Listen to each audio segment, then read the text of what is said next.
Ramesh Vishwas Britain origin, in fact Indian origin Britisher, అంటే భారతీయ మూలాలున్న బ్రిటన్కు చెందిన వ్యక్తి. మీరు చూడొచ్చు ఆ విజువల్ కాన్వర్సేషన్కి సంబంధించి మరి ముఖ్యంగా హిందీలో చెప్పుకొచ్చాడు. ఇటు భారతీయ మీడియా అడిగిన సందర్భంలో ఆయన ఇవన్నీ చెప్పుకొచ్చాడు. ఆ క్షణాల్లో ఎలా ఉన్నాయి, ఆఖరి క్షణాల్లో ఏం జరిగింది, మరి ముఖ్యంగా ఆ పేలుడు సంభవించే ముందు ఎటువంటి వాతావరణం ఉండింది, తన పరిస్థితి ఏంటి, తన సోదరుడి పరిస్థితి ఏంటి, ఇవన్నీ కూడా ఇటు ప్రధాని మోదీకి వివరించాడు. ఒక్కసారి మీరు చూడొచ్చు. ప్రధాని మోదీతో ఆయన మాట్లాడుతున్న సందర్భం, టేక్ ఆఫ్ తీసుకునే సందర్భంలో మొదటి నుంచి తను అదే చెప్తున్నాడు. టేక్ ఆఫ్ తీసుకున్న సందర్భంలో ఒక్కసారిగా ఆ థ్రస్ట్ అంటారు కదా, ఆ థ్రస్ట్ గురించి ఆయన కూడా మాట్లాడాడు. అది అందుకోలేదు, ఇంకాస్త పుష్ ఇచ్చే ప్రయత్నం చేశాడు. ఆ ప్రయత్నంలో భాగంగానే మేము చూసే సమయానికి సెకండ్ల వ్యవధిలోని వెళ్ళి బిల్డింగ్ని ఢీకొట్టే సందర్భంలో మీరెలా బయటపడడం జరిగిందని చెప్పి అడిగినప్పుడు నా ముందు కాస్త స్పేస్ ఉండింది. అంటే ఎమర్జెన్సీ గేట్ ఉంటుంది కదా, ఎమర్జెన్సీ విండో, దానికి కాస్త స్పేస్ ఉంటుంది. మీరు ఎప్పుడైనా అబ్జర్వ్ చేస్తే కనుక ఆ స్పేస్ ఉంటుంది. ఆ స్పేస్ సీట్ తంది 11A సీట్లో తను ఉన్నాడు. ఇంకొక మాట అనడం జరిగింది, విమానం ఇలా ఉంటుంది కదా, విమానం ఇలా ఉంటుంది అనుకుందాం. ఫర్ సపోజ్ మీకు ఈ లెఫ్ట్ సైడ్ అంటే ఇటువైపు ఆ బిల్డింగ్ ఇలా వెళ్ళి ఢీకొట్టిన క్రమంలో, అంటే విమానం వెళ్ళి ఢీకొట్టింది కదా, ఇలాగా ఢీకొట్టిన సందర్భంలో బిల్డింగ్ వైపు కాకుండా అనదర్ సైడ్ ఇంకొక వైపు ఆయన సీట్ ఉంది. అంటే ఆయన ఉన్న సందర్భంలో కాస్త స్పేస్ ఉంది. ఈ బిల్డింగ్ ఢీకొట్టిన క్రమంలో ఆయన ఈ లెఫ్ట్ సైడ్ ఉన్నారు కదా, 11A సీట్ లెఫ్ట్ సైడ్ ఉన్నారు కదా, వెళ్ళిన క్రమంలో ఇటువైపు ఖాళీగా ఉంది, ఈ భాగం వెళ్ళి ఢీకొట్టలేదు. సో ఢీకొట్టనే సందర్భంలో కాస్త స్పేస్ ఉంది, అదొక మాట చెప్పాడు. దాంతోపాటు ఇంకేమన్నాడంటే ఆ ఎమర్జెన్సీ విండోకి స్పేస్ ఉంది. ఎప్పుడైతే ఢీకొట్టిన క్రమంలో ఆ విండో పగిలిపోయింది, లేకపోతే పూర్తిగా విరిగిపోయింది, బయటకు వచ్చేసింది. దాంతో స్పేస్ వచ్చింది.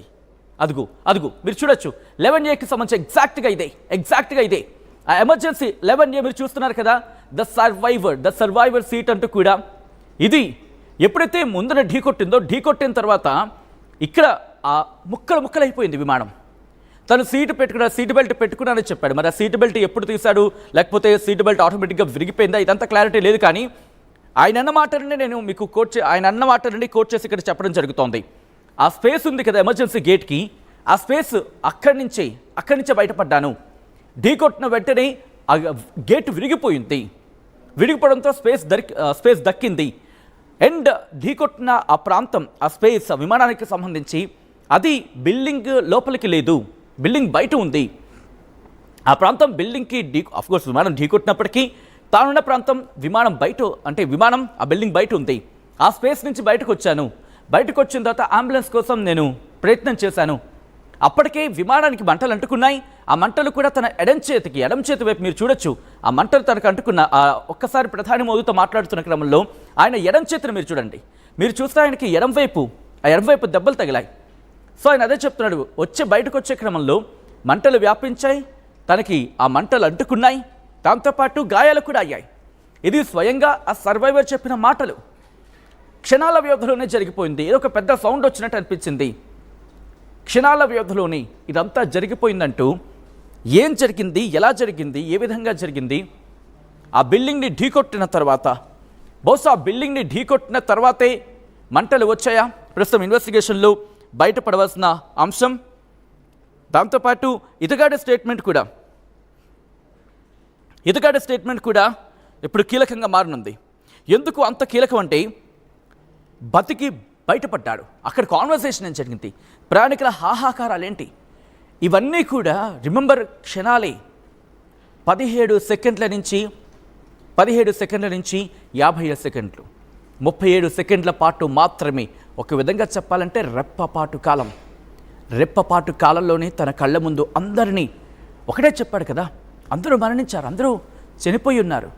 తన కళ్ళ ముందు ఒక విధంగా చెప్పాలంటే భౌతికాయాలు తప్ప ఏం లేవు, మృతదేహాలు మాత్రమే కనిపిస్తున్న పరిస్థితి ఉంది. ఆ గాయాలతో కాలిపోయిన గాయం, దెబ్బలు తగిన ప్రాంతం మీరు చూడొచ్చు. ఎడమవైపు తనకి అదిగో ఒకసారి పాజ్ చేసే ఒక్కసారి మీరు చూడొచ్చు, ఒక్కసారి హోల్డ్ చేసే ప్రయత్నించండి. ఎందుకంటే ఎడమ చేతి గాయాన్ని మీరు చూడొచ్చు. ఆ ఎడమ చేతి గాయమైంది. ఆ ఎడమ చేతికి కాలిన గాయం, మంటలు అంటుకున్న ప్రాంతం. అదిగో మీరు చూడేస్తే క్లీన్గా ఆ దిగ్గు చూసారు, ఒక పెద్ద బ్యాండేడ్ కనిపిస్తోంది మీకు. రైట్ సైడ్ కన్నా లెఫ్ట్ సైడ్ తనకి పెద్ద బ్యాండేడ్ ఉంది. అదంతా కూడా తనకి కాలింది, మంటలకు కాలిన ప్రాంతం అది. ఆయన స్వయంగా ఆయన చెప్పుకొచ్చిన మాటలు, ఇది నేనంటున్న మాట కాదు.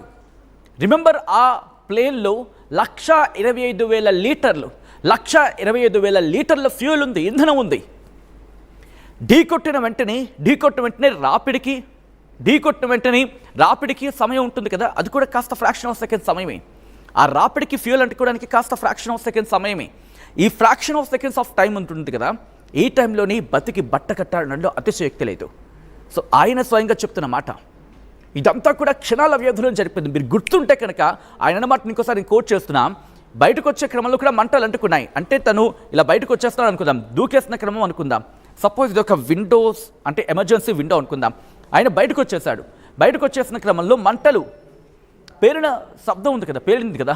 సో పేరుడు ఎప్పుడు ఏమవుతుంది, పైకి వెళ్ళిపోతుంది. పేరుడు పరిస్థితి అంతా పైనే ఉంటుంది కదా, మ్యాక్సిమం కిందన ఉండే అవకాశం ఉండదు కదా.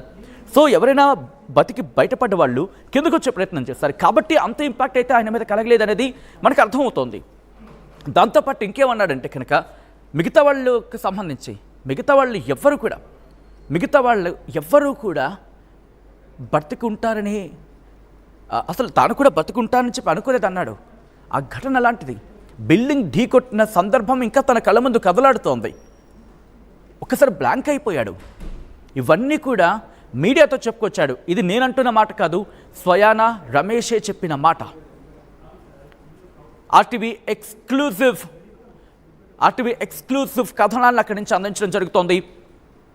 ఒకసారి అక్కడ విజువల్స్ చూసే ప్రయత్నం చేద్దాం, దాని తర్వాత ఇన్ డీటెయిల్గా మాట్లాడుకునే ప్రయత్నం చేద్దాం. ఒకసారి ప్రధాని నరేంద్ర మోదీ అక్కడికి వెళ్ళిన తర్వాత పరామర్శిస్తున్న విజువల్స్ చూద్దాం.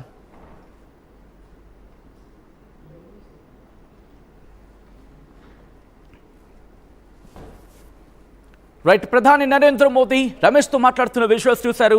ఇప్పుడు ఆర్టీవీ ఎక్స్క్లూజివ్ ఫుటేజ్ మీరు చూద్దరు. కానీ అక్కడ ఘటన జరిగిన క్రమంలో ఆర్టీవీ ఎక్స్క్లూజివ్ ఫుటేజ్ని సంపాదించింది. అక్కడ జరిగిన ఘటనకు సంబంధించి విజువల్స్ మీరు చూడొచ్చు.